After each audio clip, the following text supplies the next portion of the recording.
Alors, j'ai fait un certain nombre d'études sur les types équinoxiaux et solsticiaux, mais il faudrait comprendre la chose suivante, c'est que pour certaines causes, il y a des types solsticiaux, et pour d'autres causes, il y a des types équinoxiaux.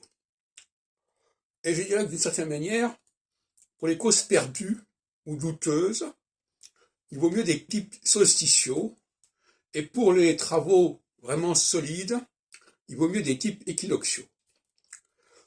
Alors, dans le milieu astrologique, qui n'est pas réputé comme étant le lieu par excellence de la rigueur scientifique et de l'exigence scientifique, il semble que les types solsticiaux réussissent plus facilement que les types équinoxiaux. Inversement, dans les domaines qui exigent une plus grande rigueur, une plus grande capacité de raisonnement, de déduction, de vérification, il vaut mieux, pour réussir, être de type équinoxial. Alors, je pense par exemple au cas de De Gaulle et d'André Barbeau, que j'ai étudié aujourd'hui, dont j'ai fait 2 études qui sont écrites, qui ne sont pas des vidéos.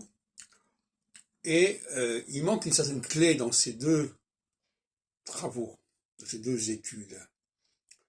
Dans les 2 cas, finalement, il y a un point commun, c'est que ce sont des causes perdues, plus ou moins. Des causes discutées, des causes fragiles. Barbeau défend une astrologie qui est quand même fragile. Il essaye de la valider comme il peut. Il ne parvient pas à la désenclaver, apparemment. Il arrive à obtenir un certain crédit, une certaine aura dans le milieu astrologique, mais ça ne va pas plus loin.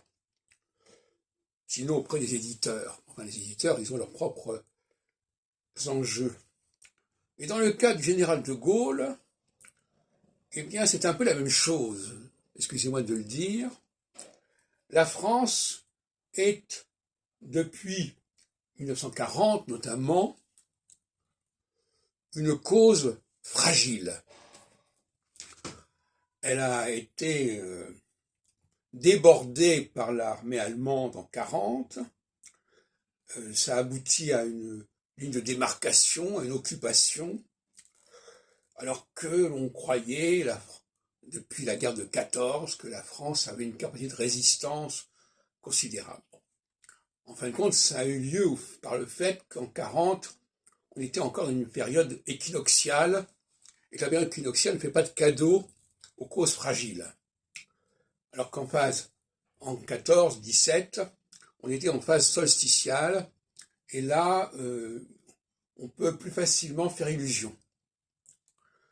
Voilà. Donc, les 2 cas de De Gaulle et de Barbeau se ressemblent, parce qu'ils ne prospèrent véritablement que dans les phases solsticiales. Et dans les phases équinoxiales, eh bien, ça ne tient pas, ça ne marche pas, et ils sont débordés par ceux qui ont une véritable assise équinoxiale.